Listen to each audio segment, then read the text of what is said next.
Hello, and welcome to Bad Sydney Crime Writers Festival 2022. And welcome to all of those people who are joining us on Zoom, including viewers throughout New South Wales who are watching from your local library or from home, courtesy of your library. And just a quick nod to those Zoom viewers to say you can ask questions and do send them in. We can write them down and we will answer them.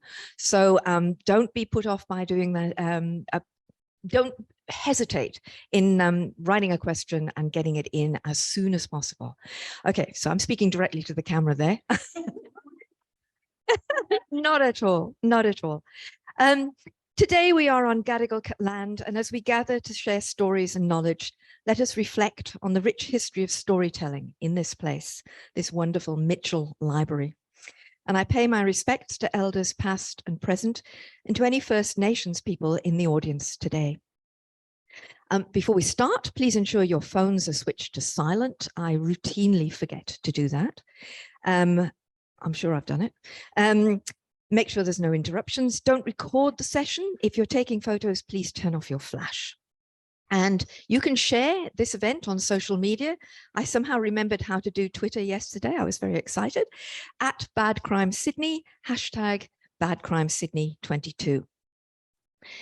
In the unlikely event of an emergency evacuation, we'll leave through the door, obviously through which you entered, unless don't jump out a window, exit the building via the Mitchell vestibule, main doors, and down the front stairs to an assembly point in the domain. And our security guards will direct you. So I am absolutely delighted to welcome you today to this panel, Page to Screen and Screen to Page. With me this morning, I have two novelists crime writers who's, well, I'm not sure you're really a crime writer, but you write a book with a good crime in it, who's had their work adapted for the screen, and two screenwriters who've written for the screen who've now written novels. Let me introduce everybody a little bit more fully. Candice Fox, sitting on the end, who is the author of many crime novels, most recently has won another Ned Kelly with her book, The Chase. Thank you. And whose book, Crimson Lake, was recently adapted for television as Troppo. Sitting next to Candice is Roger Simpson, who is just quite simply a legend. He's a legend. I think so.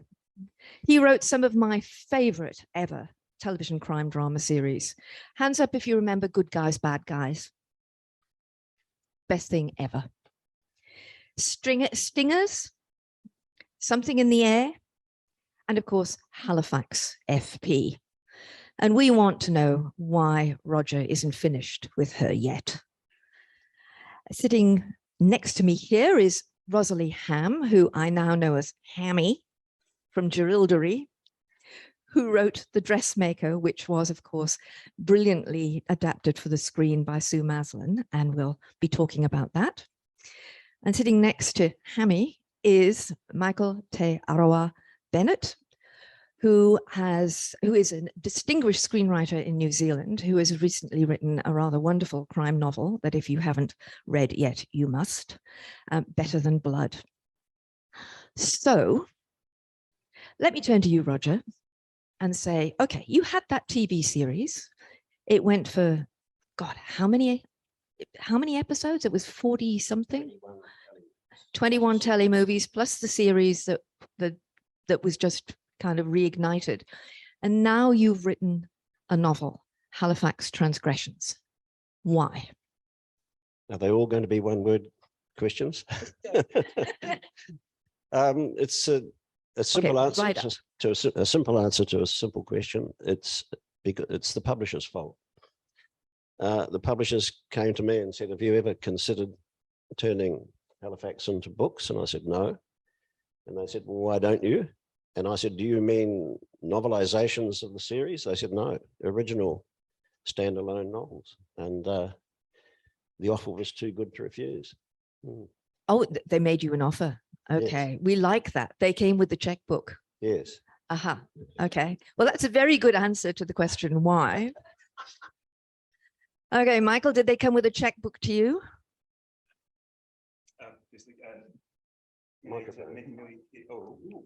Tēnei te mihi nui ki ngā iwi Gadigal. Tēnā koutou katoa, tēnei te mihi nui ki koutou, ki Rosalie, ki Sue, ki Roger, ki Candice. And ngā mihi nui ki a koutou mō tō manaki, mō tō tautoko, which respect to the Gadigal people. Great honor to be on stage with such wonderful minds. It's such a pleasure to be here, and thank you guys for your respect and your support in coming to listen. Okay, mic right up. Like an ice cream.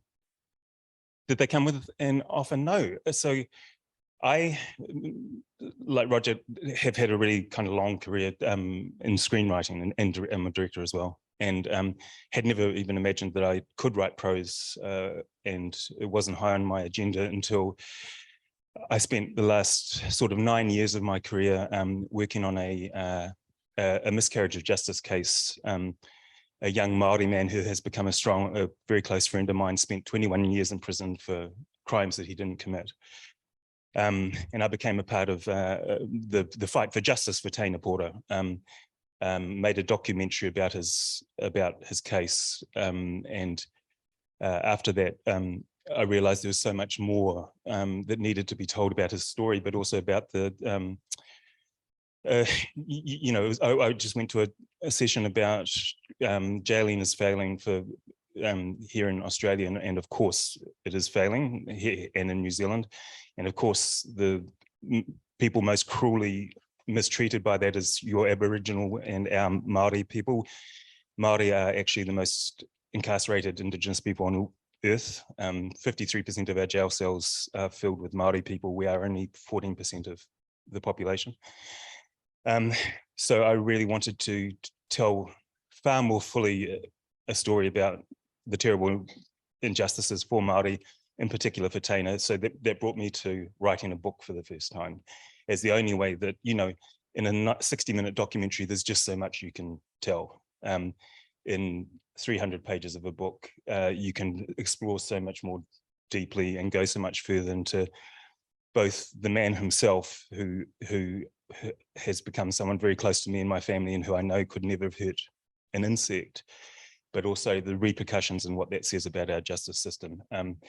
And so that has brought me, sort of unexpectedly to writing prose, which I found that I kind of adore, and has led to this, my new novel, Better the Blood. Thank you. Rosalie, you wrote the book. Did you at any point imagine that it would be adapted to the screen? And how did that come about? No, I did not. I had no idea, and I wasn't expecting it. I wrote the Dressmaker as part of a course, to pass a course, and I passed the course, and I was pretty happy with that.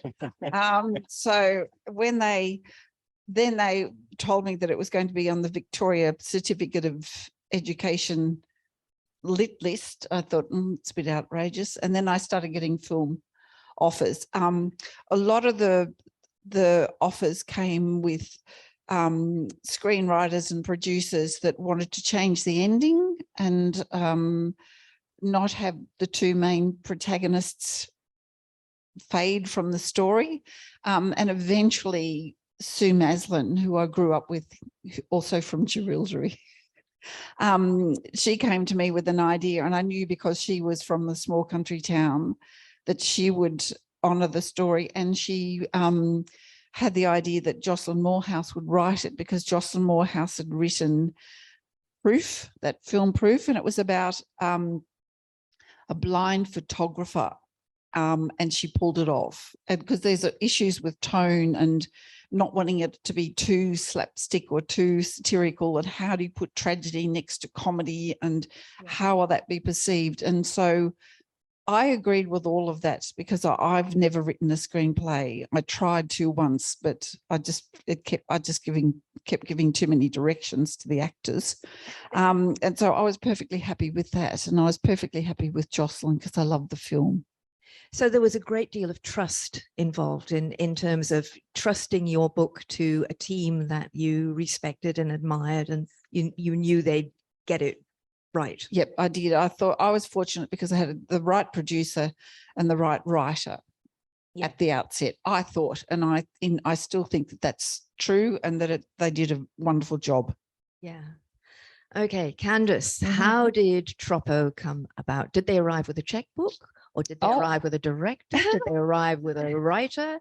How did it come about, and what persuaded you to give Crimson Lake a go? Oh, look, yeah. I mean, they didn't come with their checkbooks. Well, I mean, they did, but they come with their lunches, Hollywood people. They take you on lunches. And you know, Crimson Lake was optioned before it was even finished, which I thought was so cool, because I was like, you don't know if he did it or not. And they said, we don't care. We're begging to find out, but either way is good. But every 6 months, then for the next 7 years, they take you to a fancy lunch and they say, "Oh, this is what's happening and this is what's going on." And after 3 or 4 years, you go, "Okay, I don't see that it's ever. I don't feel like it's ever going to happen." And it wasn't part of my big dream. My big dream as a writer, you know, when I was 12 years old, imagining myself as an author, was to have one book published ever and to have my friends and family read it, you know. So when they say, "Oh, we're going to make an 8-part series out of one of your novels," I go, "Oh, okay." But it's very unreal. And there, across the 7 years, there were all of these unreal moments. I was in Bunnings and I was there with my daughter, who was 2, and I got a text from Thomas Jane saying, "I just want to know what kind of whiskey you think Ted would drink." And my daughter's going, "Mom, Mom, Mom." And I said, "Violet, it's Thomas Jane, for God's sake, I got to answer this." And I taught her that expression. I taught her "for God's sake," because the next day she said, "Mum, can I have a milk, for God's sake?" You know, so yeah, just bizarre moments. I was walking to the gym and the American producer said to me, "Candice, can you make a video of yourself pronouncing Troppo? Because there's debate over here as to whether it's Troppo or Troppo." So I'm standing in the street and I'm going, "Hi guys," you know, with my phone filming, going, "Hi guys, it's pronounced like, you know." So it was weird. Yeah. And I didn't believe it was going to happen, particularly when COVID hit. And they were like, "Well, we don't know how this is going to affect filming. We're hanging in there. Maybe we can make it happen." So they said to me, the producer, I said to my husband, I don't believe this is going to happen. And I said, "I'll believe it when Thomas Jane's feet are on Australian soil." And his producer texted me and she said, "He's there, he's landed, you can believe it now." And I said, "Do you have a photo?"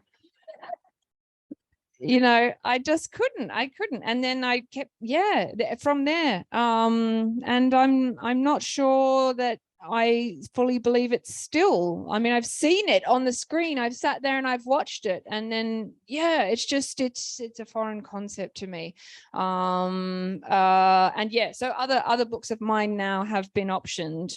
And things are in the works there. So it's it's really magical. I don't throw the word magical around very, very loosely, but it feels magical. Let me just give you a follow-up question, because I want to ask about that question of realizing the characters that you've created already. And because your story is, you know, you've got Halifax, you've still got Halifax. It's not a shift. But when Thomas Jane was on the screen, was he your Ted? Yeah, he actually was. When they said to me, "This is who we've cast for it," I went, "Okay."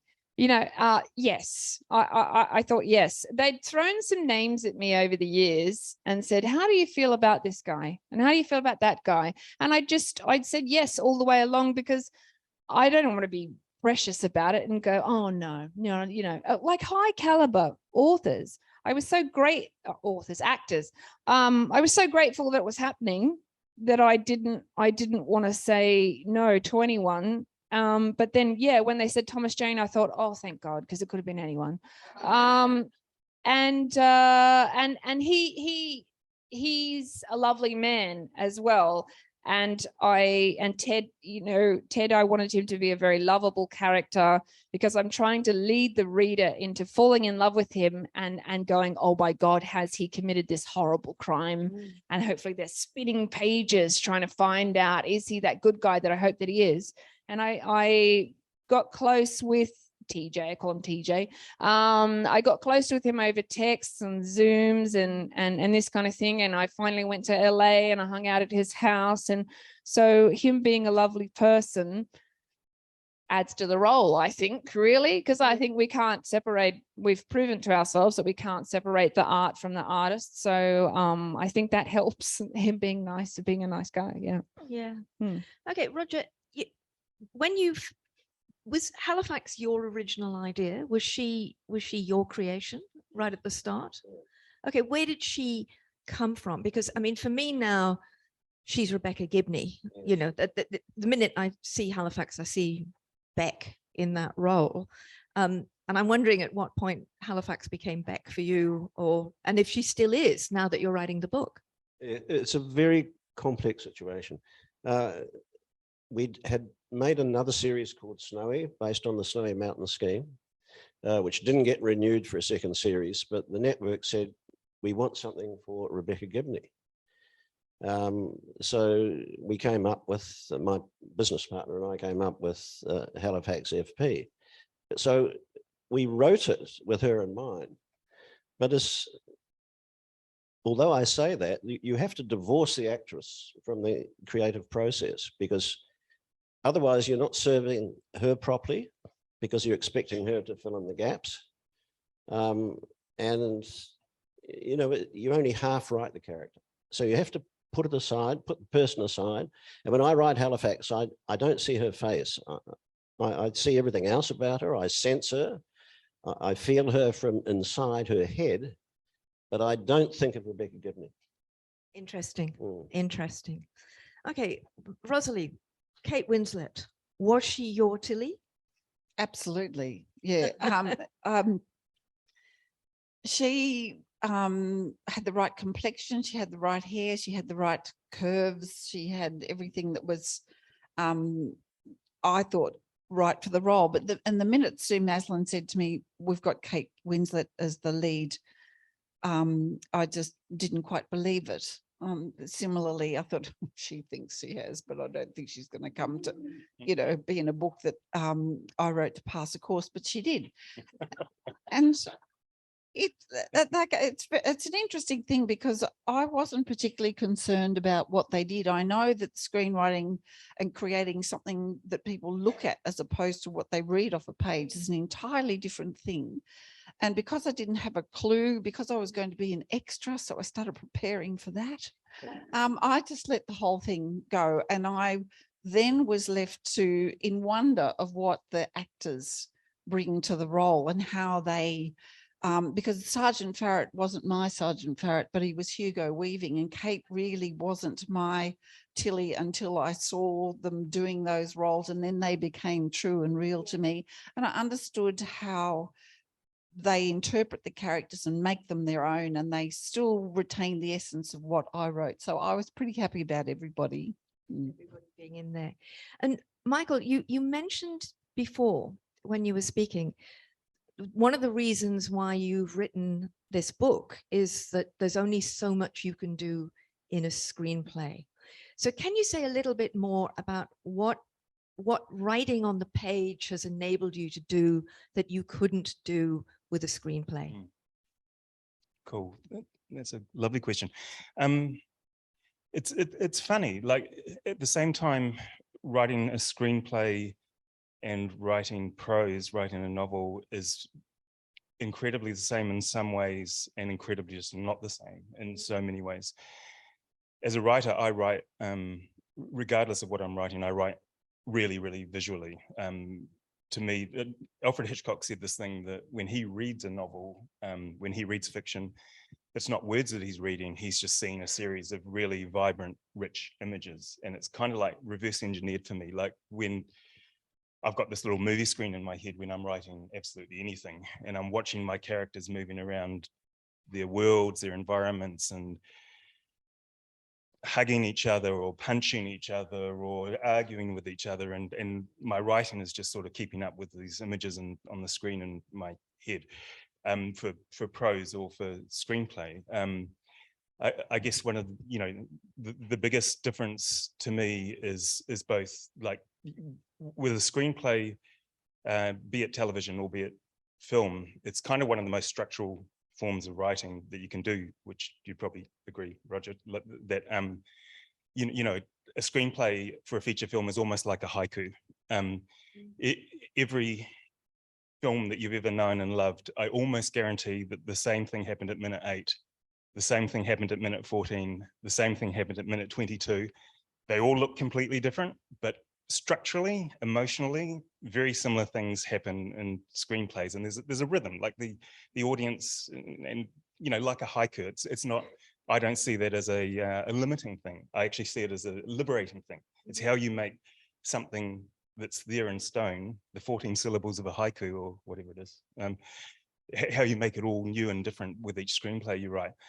With a novel, I guess the thing that I just love so much from these two, a non-fiction novel that I've written and the fiction novel that I've just written, Better the Blood, is that, well, first of all, it's kind of structural, but not in quite the same way. Like, you want the reader to be, especially with the genre that I love most, crime fiction, you want, which is what my book is, you want the reader to be pushing through and like you want to leave them at the end of the chapter going, what the hell, and wanting to read the next chapter. Like, you definitely want that, audience satisfaction and giving them the genre expectations or the pleasures that I get as a genre reader.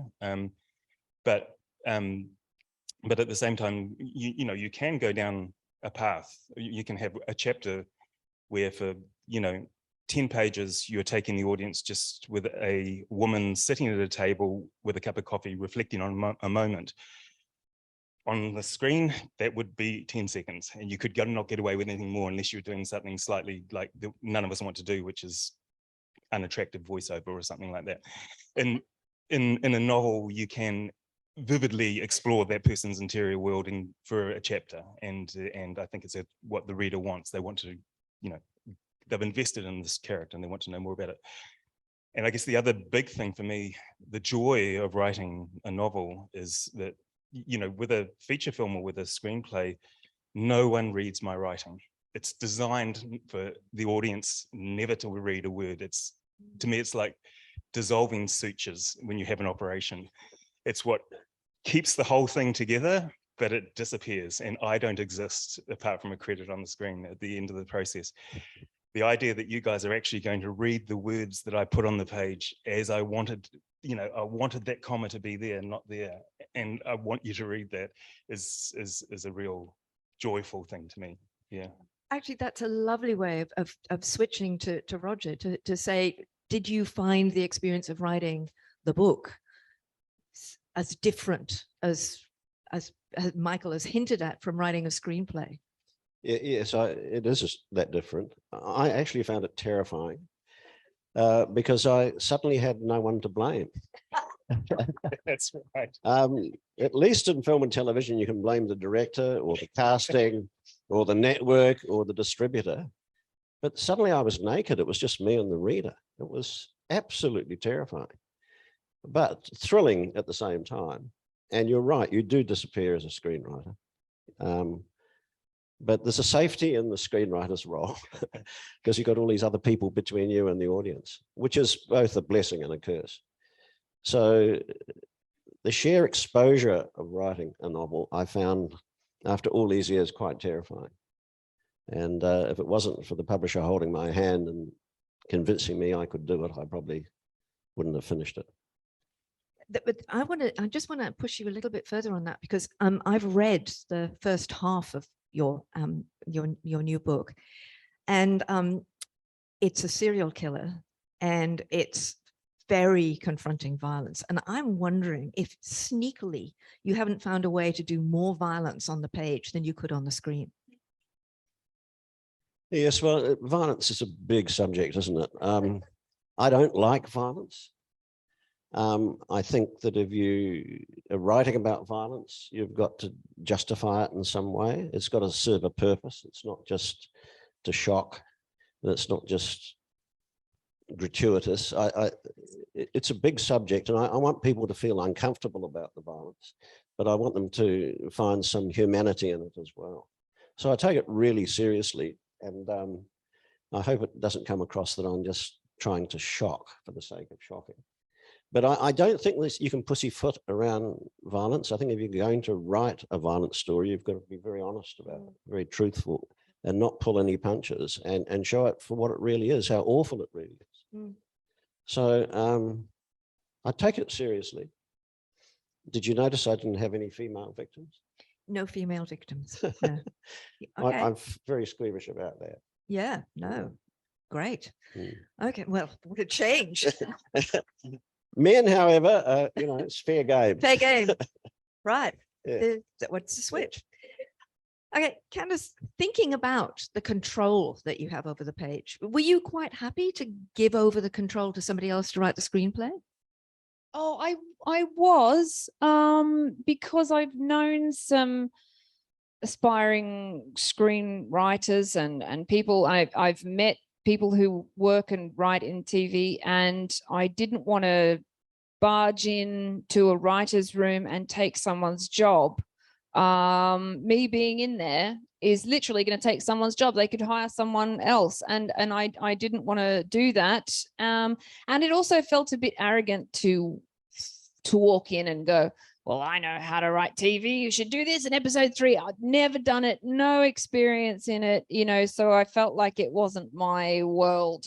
I felt like these people know how to do Ted sitting at the table reflecting, like you say, with the coffee, and they know that it's going to take 10 seconds but I did have meetings with them, with the writers and with the people who bought it at these fancy lunches, and once I'd spoken to them and heard what they had to say about the book, and I knew that they got it, you know, I just wanted them to know and to feel that it was a book about accusation and pain and isolation and you know, being desperately unpopular in a small town, being public enemy #1, and I knew that they were going to translate that to screen. Well, whether they picked the right actor or whether they picked the right house or spent too long on this or that, I knew that they were going to get those themes across. I trusted that, so that was fine. Was there anything though that you had a moment where you went, oh, I wish they hadn't done that? Was there a moment that you had, or did you just go, I'm just going to accept what they've done? Yeah, no, they changed the central crime. So in Crimson Lake, it's an author, a local author who goes missing. And so they have to go around and look at all these sort of authory kind of things. Is it a stalker?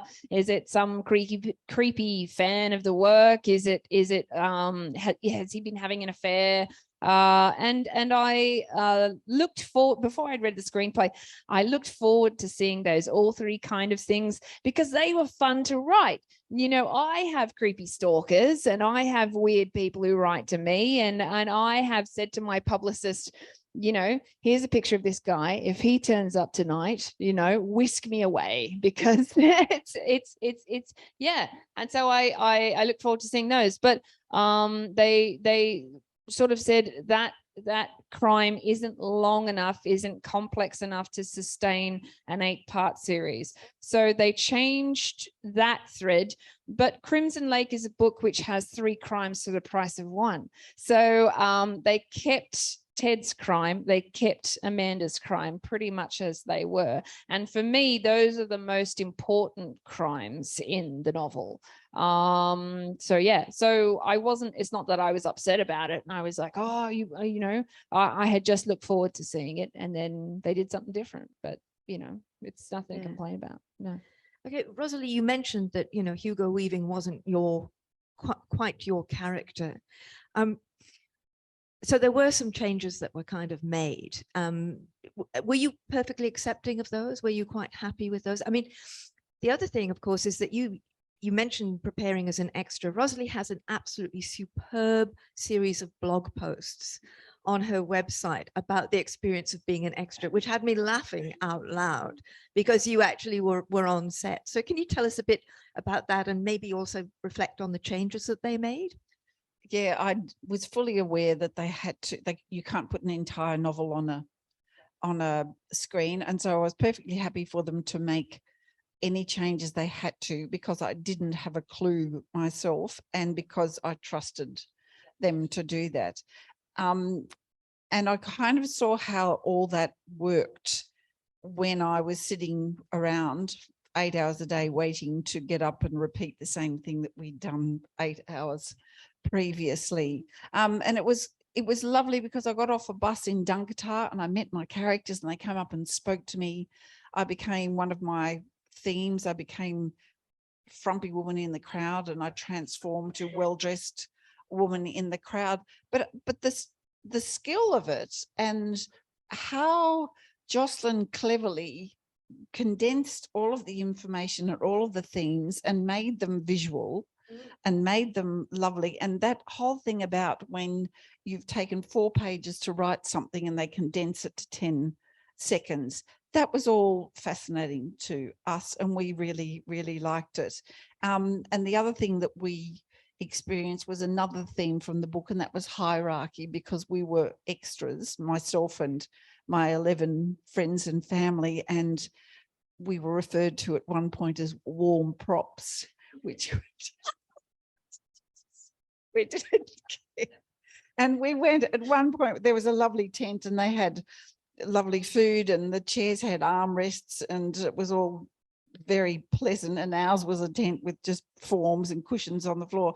So we went to that tent and we got thrown out and they said, no, this is for the actors, you know, you can't be, you're just an extra. So all of that was quite fascinating to me, and seeing everything they did finally on a screen and they made it all work and it all looked a whole lot different. Like Kate Winslet looked terrific. When I saw her the first time, she was standing in the middle of a football oval being attacked by insects and swearing. And the next time I saw her on that football oval, she was wearing a beautiful dress and acting a little hard out and she looked glorious. So it was all very, very interesting. Yeah. Michael, what if we were to arrive with a check and say we want to make a TV series of your book? Would you write the screenplay? What would that involve for you? I definitely would. And what I would do would be very much to have a second person side by side with me from outside my culture. My book, Better the Blood, is very specifically New Zealand Māori culture in many, many ways. Like the very brief version of it is that a couple of killings have happened in Auckland today, and a Māori senior detective, a Māori female senior detective, finds a connection between them that no one has noticed before, which is that she realizes that in the 19th century, during the colonization of New Zealand, a revered Māori chief was brutally executed on one of our mountains, our volcanic mountains in Auckland, and the 2 people who are dead now in Auckland City are descendants 8 generations later of 2 of the soldiers who executed the Māori chief. There was 6 soldiers in the British colonial troop, so 2 descendants are dead. There's another 4 descendants to go. So it's very specifically New Zealand and Māori, and which is like kind of, I think probably one of a strength of the book is that a Māori writer writing a Māori detective and talking about colonization and our history in a very specific kind of way is there's an authenticity there. But I think the other side of that is that, at times I fear that the specificity of it may not travel, although what I'm really grateful for is that it seems to have. We've got 9 translations already and published in the UK and the US, and it seems to have resonated. But going to the series, I think a touchstone that I need to be constantly aware of is making the specific communicable to an international audience. And I really like co-writing with in terms of television and film, like having, you know, the strength of more than one voice becomes more than, you know, the separate voices, but also having an offshore writer writing with me to you know, to make sure that, you know, what I just naturally think everybody's going to know about New Zealand and the Māori culture may not be such, and may need to have a bit of a prompt to reach other audiences. Yeah. Well, if there's any producers in here today, can I just say that in fact, TV crime drama series that deal with very specific Indigenous, local, national experiences, like Mystery Road in this country, or Midnight Sun, which dealt with the Sami people, have actually proved to be massively successfully transnationally, because other countries, other people are really interested in other cultures. You know, it's become a kind of a big selling point in the trade in transnational television at that particular stage. So I think it would definitely kind of take off at that particular point. It would be wonderful. But that brings me to the question of audiences, you know, and what audience you can reach with your book or with your TV series. So Candice, I wanted to ask you, did you get a bump in sales after Troppo? Have people come to your books? Has it attracted a different readership, or has it worked that way for you? Yeah, I mean, it did. There was a definite bump, and then it sent people out into my other works as well. And just everything changes. I found that since the TV series, but the behavior of people around me has changed. Other writers and things like that are sort of, there's a little bit of a nervousness now around me that I've never noticed before. I don't like it either. That kind of and you know, because I just sat here and a thing happened, and yes, it was attached to my books, but I didn't write it, and I did, you know, and so there's a little bit of a yeah, the fan letters coming through are there's more of them, and they're different, and people who sort of love the TV series and haven't really read crime very much have gone in and into my series. So it has been wonderful, and it's also easier to get something into TV and film once it has been made, because I think producers and distributors sort of look at it and they go, oh, well, that worked. People liked that from Candice Fox, so what else has she got? And so I'm not able to announce anything because it takes years even to be able to announce things that have happened, but things have happened that in options have happened. Yes, they've announced more lunches. Yes, more lunches. They've announced one of them, Gathering Dark, has been optioned, and that's a series set in Los Angeles from a book that I wrote. But there have been others, so there are things in the works. So yeah, just a whole level up for me, really, having had the TV series happen. Yeah. Okay, and Roger, audiences, because I seem to recall Halifax FP, the original, was incredibly popular in Germany. Am I correct? So you reached an extraordinary audience at that stage. Presumably your publisher with the checkbook is hoping that your readership will extend far and wide also. Yes, so they seem very preoccupied with Australia, though. They want to, that's about as... Oh, sorry. Yeah. So I was just agreeing. No, Germans like Australian crime. Yeah. Yeah. But the Germans, Germany was a big market. The UK was a big market. Scandinavia was a big market. It's probably got the widest market of all the shows we made. It was a magical time, though. It was historically what was happening was that the American studios were withholding movies from television. There used to be the Sunday night movie. I don't know if you remember those Sunday night movies that the whole family used to sit around and watch. Well, suddenly overnight, the studios withheld their movies because they could put them out on video. And there was another way to maximize that rather than flock them off to television. And so there was an opportunity. That's why the Australian telemovie was actually created, to fill that Sunday night gap.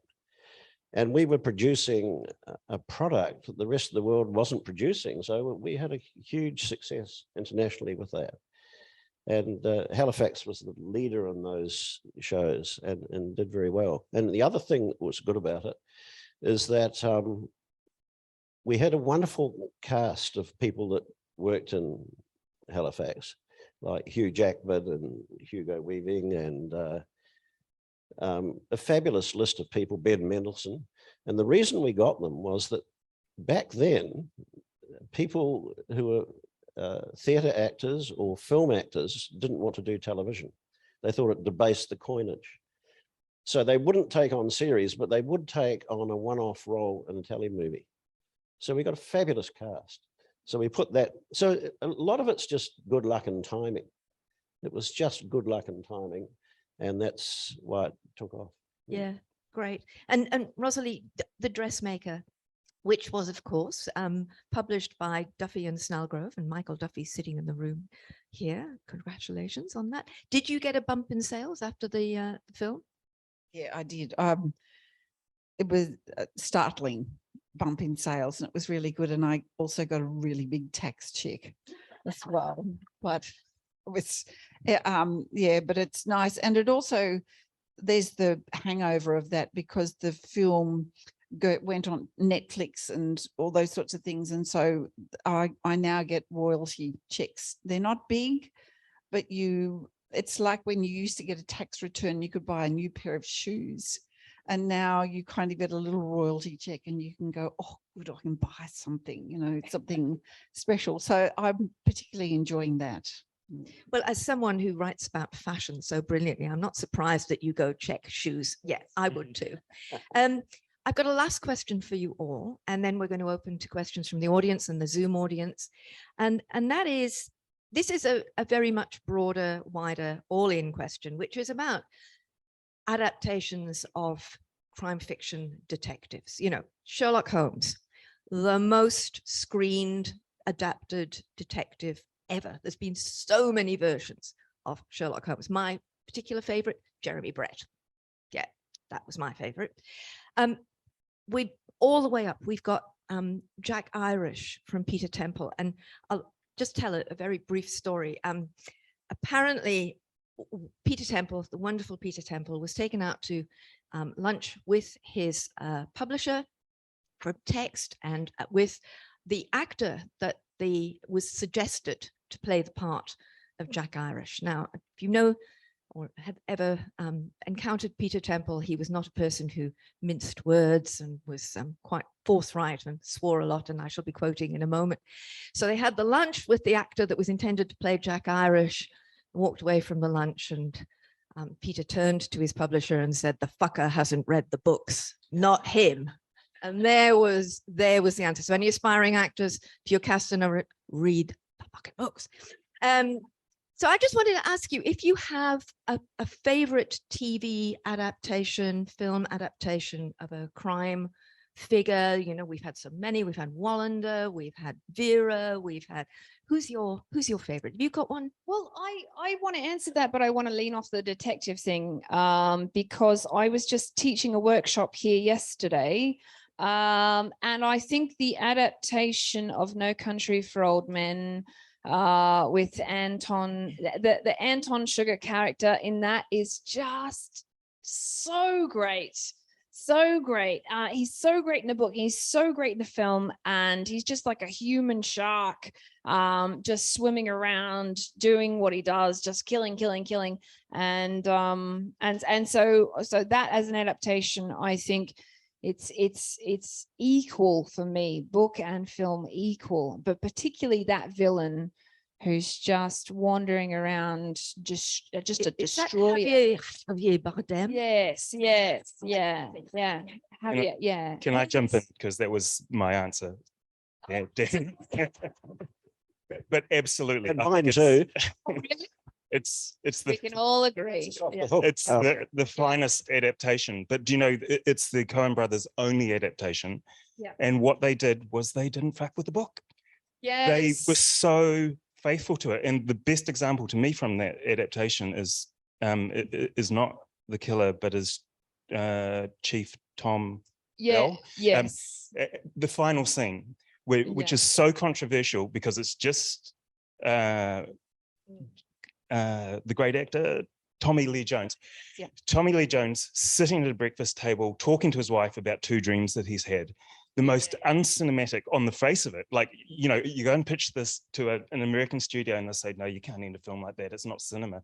It is such a cinematic film because he talks, it goes so deeply into this beautiful metaphor, which has been what the whole film is about. The world has moved. Chief Tom Bell's father lived in a time where there was honor. It's all gone. That's all changed. And that's what the entire speech is about. And the Coen brothers were so faithful in their adaptation, which is what made it so extraordinary. And if I could just go on about how much I love the book and the film for one more second, it's that the temptation would have been with Anton to add backstory. But in the book and the film, you learn absolutely nothing about where he's come from and what made him what he is. And I think that's so great because you can leave both the film and the book and fill it in for yourself and think what would have made that predator.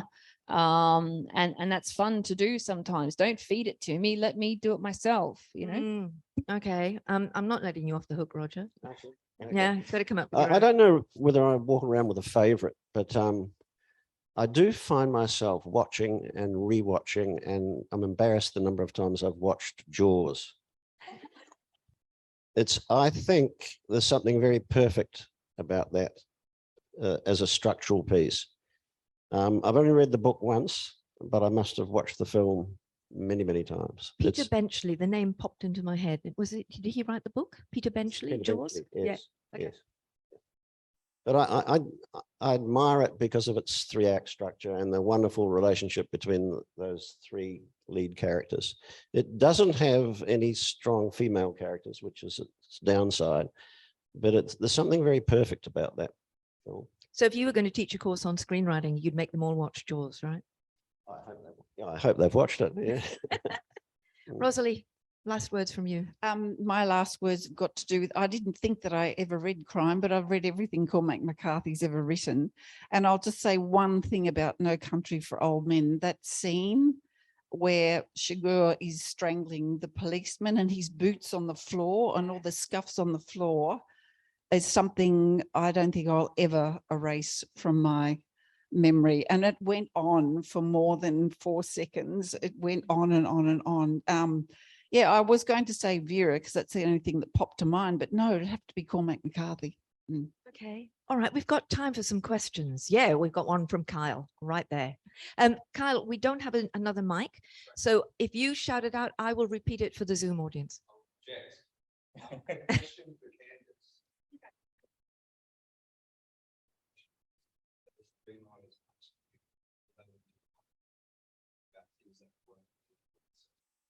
So the question for Candice is, what are your favorite questions that the screenwriters asked you before they went into the writing room about your book?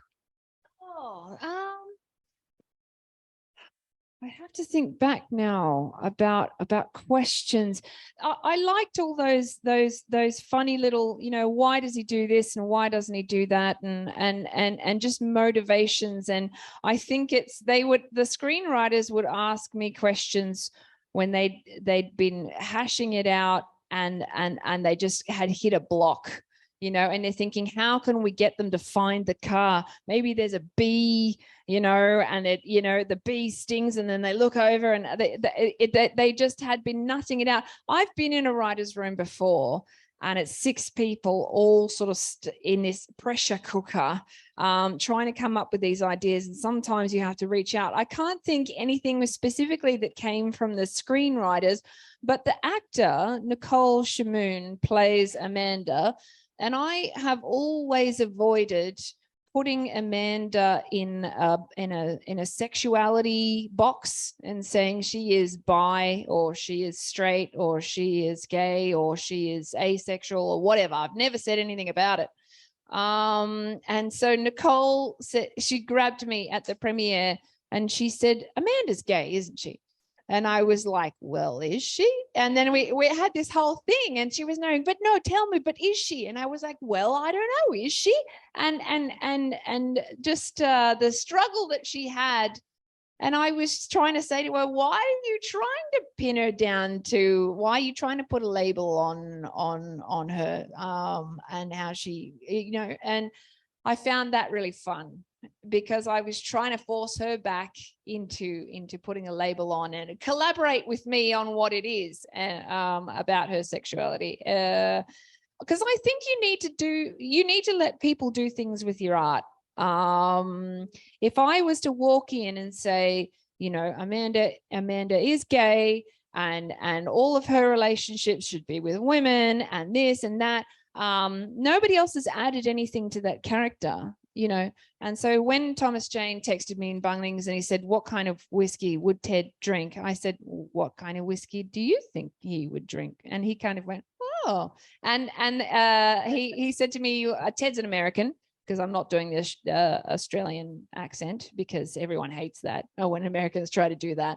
He said, so Ted's from somewhere in America. Where's he from? And I said, well, where do you think he's from? You're from Baltimore. Maybe he's from Baltimore. And he's like, oh, you know, like, and I think they weren't used to that level of me throwing it back at them and inviting them to add something, you know. And then it turned into this big, wonderful, colorful thing that all of these people had added to. So what type of whiskey did he drink? You know what? They didn't name it in the show, but he just wanted to, because he's sort of a method actor sometimes, I think. So he wanted to be drinking it himself and getting into the role. And, you know, he's I don't think he's a whiskey drinker himself usually. So he was trying to get the flavor of it. And yeah, I had lots of food and drink recommendations for Thomas Jane, but they weren't about the role. I was saying, if you're going to come to Australia, I sent you this big email. These are the things that you have to eat before you leave in order to have the experience, you know. And so I had this huge list for everything from like Chico roll to iced Vovos, and this is why you should have any and all of these foods before you leave. And I think he did. I think he had all of them. I said, you can't cook the Chico roll yourself, though. You've got to get it from a petrol station. And all of these things. So yeah. So you were quite directive in some ways. Yeah. Okay, do we have another question? They're being a little quiet there. Yeah, we've got another one there. Go for it. So it's a question about moving from writing screenplays to writing for the page and unlearning bad habits and the different things that you have to negotiate in terms of interiority or all the rest of it, the challenge that you face. Do you want to start with that? Well, the big rule in writing television is portray it, don't say it. Because as you said before, it's a visual medium. So portray it, don't say it. Well, the book is kind of the opposite of that. You've got to say it. So that was the big jump for me, learning to, I assumed people would understand what my character was thinking, just on the basis of moving her around and putting her in various situations, because in television, that's what happens. You know that she's anxious because of the situation in which she is. In the book, you actually got to tell the people she's anxious, because the location itself won't create that. So it was a huge jump for me and totally terrifying. I don't know if you sound like you made the transition a lot more easily than I did. No, but I fully agree. Like, what we depend upon as screenwriters is the extraordinary talent on the screen, right? Because you can't, you know, none of us like to listen to voiceover and stuff, and we need the Rebeccas who can, or the I'm so sorry, but the lead from Dressmaker, who I just blew my mind. Every moment she takes in that film is Kate Winslet. Kate, yeah, extraordinary. To do all that work, to build all those layers in unspoken ways. And then I think for me, going to a novel, yeah, it was kind of liberating. Like exactly as Roger says, it was, you know, you're able to do all that internalization and actually put it on the page. And you don't have to just show it. You can say it. But I guess the other thing that like I kind of like really clung to in that transition though was to still, I really wanted the audience, it became my mission really, was that they would visualize. A book that really affected me was In Cold Blood, Truman Capote. And I read it at 10 years old because my brother had been doing English lit and brought it home, and no 10-year-old should be allowed to read this book. Like, but it deeply affected me in terms of literature, because what Truman Capote did, it's about a murder of the Clutter family in Kansas City, in a small town. But the way that he took the audience side by side, walking with the two criminals down the steps into the basement where the family is, you hear the creaking of the steps, you hear the squeaking of their cheap leather jackets, you smell their horrible cologne, and you smell the animal terror of the family in the way that he writes prose. And that's always been, I guess that was my just prime lesson in everything, like from screenwriting to prose, was evoking rich images, like make the audience and the reader smell, feel everything. Yeah, that's a really good answer to that, because it's that whole kind of evocative thing. And I was taste and smell and disgust. And in fact, thinking of the Dressmaker, you know, your description of Molly's house. And when I was looking at it after reading the description and then looking at it on screen, I thought, oh, she wrote it so much more disgusting. You know, it was much dirtier and I could smell it in the book, on the screen, it's slightly different. Okay, one last question. Yes. No, it's not out. It comes out in the beginning of October. Damn, you can't buy it. Okay, yes, no, go for it. I was speaking to a producer recently about a novel that I've just finished writing. And I sort of said, you know, I was telling her the premise, and I said, blah, blah, blah, kid goes missing. And she said to me, does the kid die? And I said, do you want me to spoil it for you? And she goes, yes, because if the kid dies, it won't sell. And I was like, well, you know, and it was like that, though. It was very sort of cut and dry. And she's thinking to herself, when I take this to audiences that I'm pitching it to, distributors or networks or whatever, I'm going to have to be able to answer that and say, it's okay though, because the kid does die, or I'm going to say, well, the kid does die, but you know, and so there's that. So I do think about those things, and I am inclined now to describe, when I'm writing, to describe what people look like less. Because I am so grateful that I got actors who are passionate and invested in the roles.